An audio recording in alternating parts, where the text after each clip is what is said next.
we welcome yet another new competitor to the ultra-competitive and rapidly growing lightweight electric dirt bike class. This, the VTRON X6. 1, 2, 3, 4. Now let me start out by stating the obvious, right? I know it, you know it. This is another catalog bike. But that is not necessarily a bad thing. In fact, bikes that we all know and love, like the ERIDE Pro, the SUR-RON TALARIA Sting, all those bikes are also catalog bikes. So let's give the VTRON X6 a fair shot. We're gonna take it up some of my test trails, see how it handles, see how the power is, and ultimately see if this thing is worth the $5,000 price tag. So VTRON has a couple of different versions of this bike. They have the X3, which features a 72 volt 30 amp hour battery, and this, the X6, which has a 96 volt 30 amp hour battery. You can also choose between an off-road spec or a street legal spec. This one is obviously the off-road with the 19-inch front, 16-inch rear, and 58-tooth sprocket at the back. I have not tested the street legal version yet. That's gonna be coming out a little bit later on in 2022. 2022, I'm stuck in the past.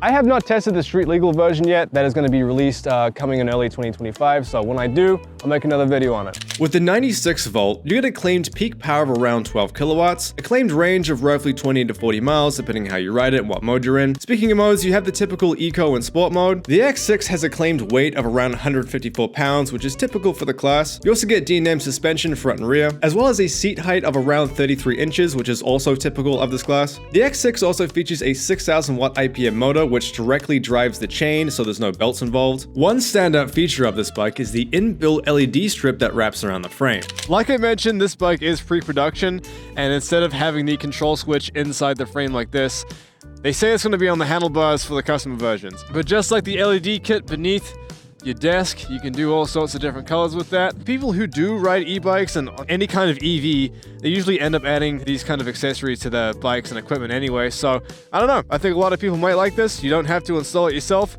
It comes with the bike. And plus you'll be very visible at night. All the drunk people are going to be amazed by it and ask you plenty of questions. Speaking of colors, VTRON also offers several fender and seat color variations that you can change out at any time. You can also completely remove the seat if you want to take advantage of the VTRON's Trials bike design. Anyway, VTRON claims the top speed on this bike is about 52 miles an hour, so let's take it on the road and see if it's true. Yeah, wheelie's alright. Not bad, it gets up. Okay, so battery's at 99%. I'm in sport mode, there's no turbo mode or anything like that. I do like the simplicity. Alright, 3, 2, 1, go. That's quick, that's definitely quick. And there's the top speed. Alright man, not bad. It's definitely quick. I'd say that's right up there with the rest of them, man. It's they said the claimed top speed is 52 miles an hour, and it's definitely limited in the controller, as well as this bike being the off-road version. It's got a 58-tooth sprocket, but I have seen the street legal version of this bike, and it has a much smaller sprocket at the back, so the top speed is going to be a lot higher. Yeah, overall, that's actually not bad. That's pretty quick. If this bike was being made 2 years ago, everybody would be selling their SUR-RONs for this. God damn, man, screw this wind. Getting pushed around like 5th grade gym class. Okay, then let's go on our test ride. We're gonna take it up my fast trail, then we're gonna take it to my more technical trail, and then get something to eat. So, see how this thing does. Oh, hold on, most importantly. All right, Strava time is set, so theoretically, 96 volt, 30 amp hour battery should get some decent range. So let's see how we do. I'm in sport mode. All right, 3, 2, 1. All right, yeah, good talk. Plenty of talk off the line. That's not bad, it's pretty quick. Front. Got some loose dirt here. Alright then, so like I said, this thing has a claimed peak power of 12,000 kilowatts. Sorry, 12,000 watts. Heading uphill. Also got my GPS going. Whew. I haven't done a test in a while now since the ALTIS Sigma. Now naturally, because the battery is a similar size to the ALTIS Sigma, you'd be forgiven for comparing this thing to it. But I wouldn't be comparing this to the ALTIS Sigma. All right, full throttle.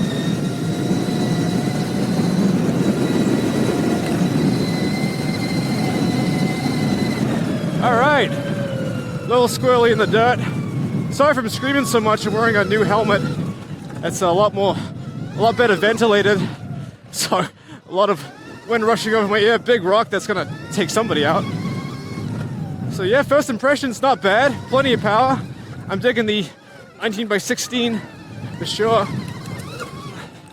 And yeah, it's good. It's very super light. Feels, I do not trust that front at all, though. That thing's ducking and diving on me. Now, they did say that this bike isn't intended to be a serious off-road bike, which, you know, you'd be forgiven for believing, considering it's got the proper tire set up, plenty of power. So far, so good. As you guys can see, it definitely has the power, it definitely has the torque. But yeah, so far, so good. It's playful. It's definitely very playful. Brakes feel good. The brakes on this thing are the generic Chinese brand. So, you know, nothing name brand, nothing particularly special, but they feel good. We're also going to take it to my steep downhill trail to give these brakes a full test.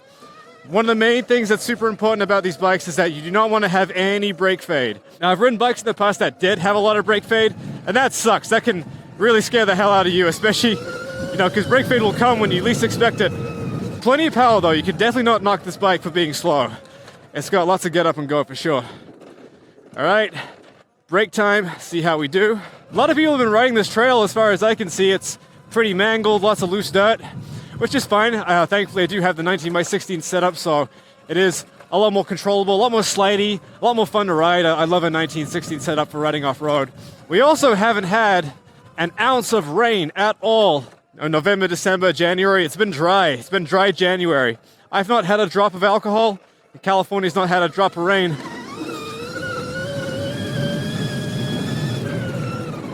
Good, not bad. All right, see how it handles this rough, loose section. Test the suspension. Good.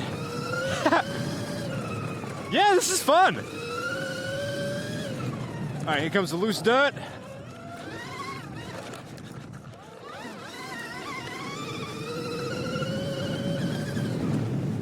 Yeah, you could definitely get aggressive with this thing. One thing that it does always make me nervous when manufacturers approach me and they're like, hey, we got this new electric dirt bike.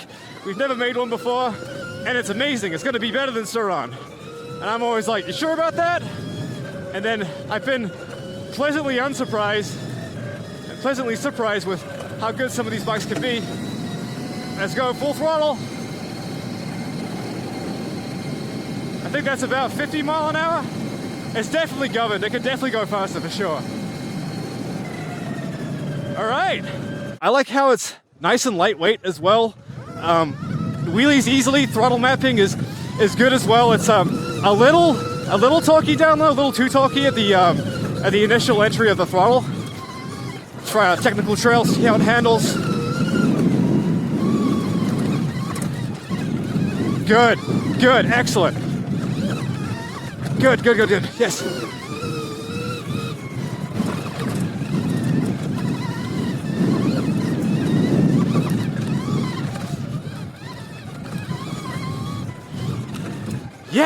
Yeah.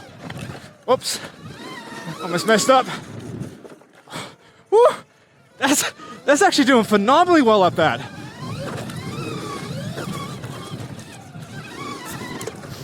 Yeah, not bad at all. Not bad at all, VTRON. It's nice and light.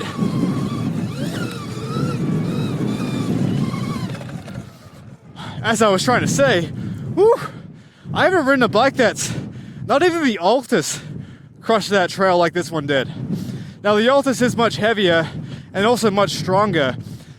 This with its 150-pound weight does make it particularly good at trails like this.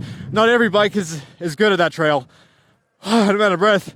That's a good sign. Yeah, that was definitely a pleasant surprise. That I was able to really kind of lay into the back tire and just power my way up that hill and steer it with the back. Again, that's why I love having that 16-19 setup. You have so much more control of the back wheel and get real aggressive with it.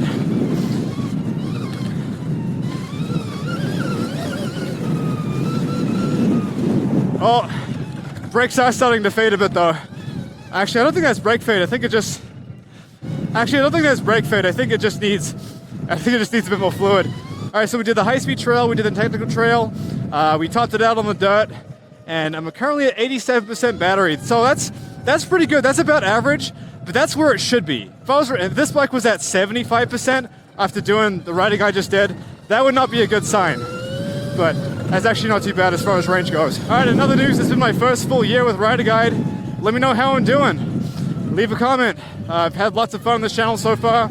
We got lots of big plans for 2025, more bikes coming, more stuff coming, more events coming. It's good, it's exciting. Now this is where unfortunately I did wish I played the brakes beforehand. Lots of ruts in here. Oh yeah, I haven't mentioned the suspension yet. I say suspension feels fine to me. It feels as good as it should. Does that make sense? It doesn't feel particularly spectacular. Doesn't feel bad by any stretch.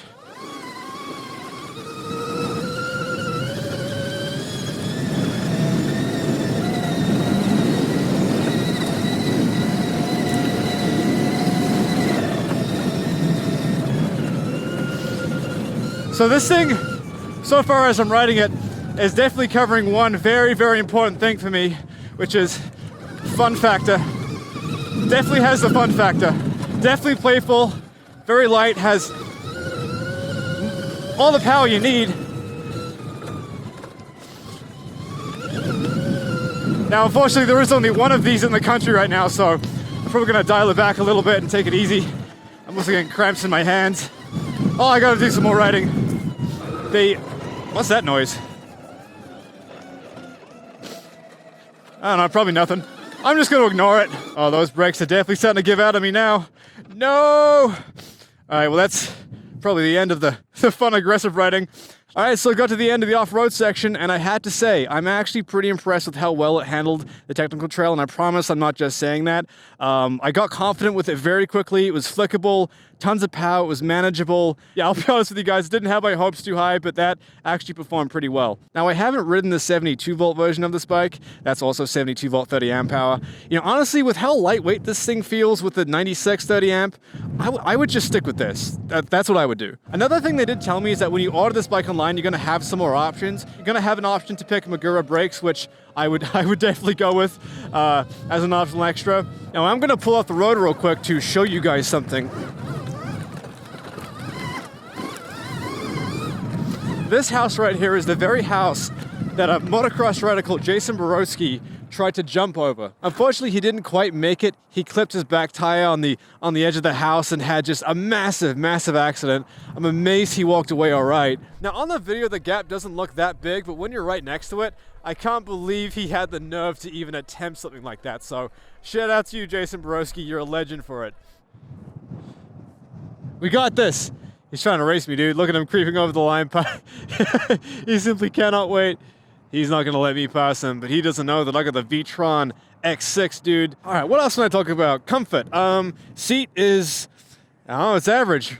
Riding position, I'd say seat height and riding position, I'd say it's pretty similar to the SUR-RON and ERIDE. Maybe a little bit more dirt bike-ish, that your front does sit a little bit lower. But in comparison to, say, the ALTIS Sigma, which a lot of you are very excited about, including myself, I really enjoyed it. The only problem with that bike is that it was very cramped, and I'm like an average height guy. So hopping on this thing, you know, you have a bit more leg room, your knees aren't as close to the handlebar. Yeah, it's decent. Oh shit. That's why I have no brakes. Oh, it's been leaking. So when I initially got this bike, the brakes were on backwards, so my right hand was my back brake, my left hand was my front brake, and that's not what you want when you're riding a motorcycle. You want it the other way around. So what I did was swap the brake lines, and what you're typically supposed to do is do a bleed, but I didn't have the kit with me, so I just figured I'd see what would happen. But I think I just didn't... Yeah, I didn't install it on correctly. Okay, that's my bad. I don't blame the bike on that one. That was my bad mechanicking. All right, so here we are at the end of the test. Let's see how we did on range. So after 12.41 miles, I'm at 56% battery, which is about average. Yeah, not bad. It handled the trails fine, apart from the brake fluid leak, which, you know, I'll take the blame for. Actually, no, I'll take 50% of the blame for that. These bikes absolutely must come with moto-style brakes, meaning that the right hand should be the front brake, left hand should be the back brake. If it's the other way around, riders who are used to riding bikes like this with the brakes in the correct position, they're in for a hell of a shock, especially if they're riding off-road. So that absolutely must get fixed before these things get released. Apart from that though, man, this thing's been a pleasant surprise. It handled the trails well. It's got plenty of power. It's got a decent top speed. I'm not too sure about the light thing. That's not something I'm particularly hyped about, but a lot of people, you know, do buy those and add them to the bikes or the scooters later on at a date. So some of you might like that. I wouldn't say that this thing particularly excels in any area. I mean, after all, I'm only having it for the day. I had to give it back because it's only one in the country. So I haven't put it through a true beating, so who knows how it will last over time. But overall, as of first impressions, off-road, on the trails, pretty good.